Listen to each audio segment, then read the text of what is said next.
Assalamualaikum, welcome back to our channel. So hari ni kita orang gitu. Tak ada dah, tak ada. So hari ni kita orang nak buat bukan nak buat, dah buat dah pun. Apa nama? Cookies apa?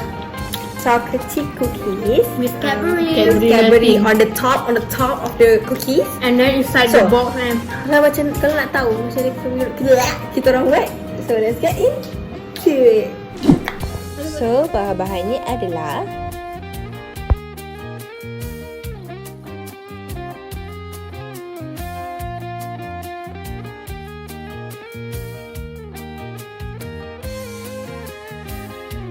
mula-mula sekali saya masukkan butter. Saya buat 2 adunan. So 2 cup of butter, 2 cup of brown sugar, 2 biji telur, dan kita kacau hingga sebati. Okey.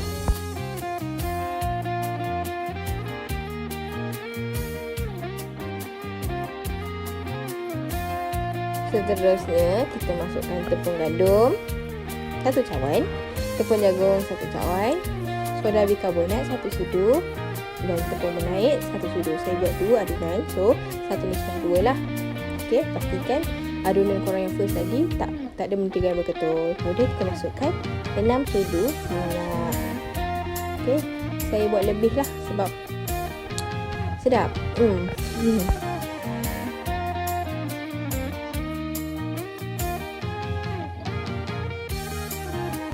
Dan kacau dough sehingga cantik. Okay, seterusnya kita masukkan chocolate chip, kacang almond tadi, kita gaul rata. Okay, dan kita bulat-bulatkan dia, jangan terlalu besar, nanti dia kembang. Tengok tu, kita masuk dalam oven selama 20 minit, suhu 150 darjah Celsius. Dan cookies kita dah siap dibakar. Cantik kan?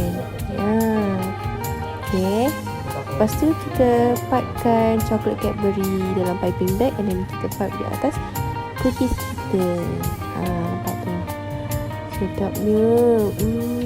Ni sedap, budak-budak suka sebab dia manis cadbury kan. Lepas tu cookies pun famous, viral kan sekarang. Okay, selamat mencuba. So now kita akan rasa cookies kita yang tadi kita dapat 2,5, and then setelah itu kita akan rasa.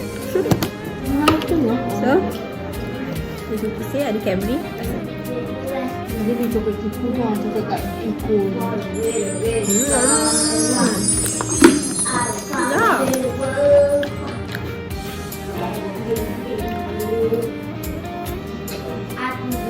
Dia tak tahu main sangat. Eli. Okay guys, that's all for our recipe for That's it for this recipes of chocolate chips and Cadbury on the top of the cookies. and the nuts inside the cookies. If you guys interested with this recipe, you guys also can try. And selamat hari raya.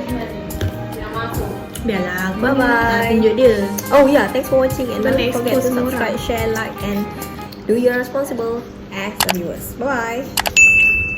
Mwah.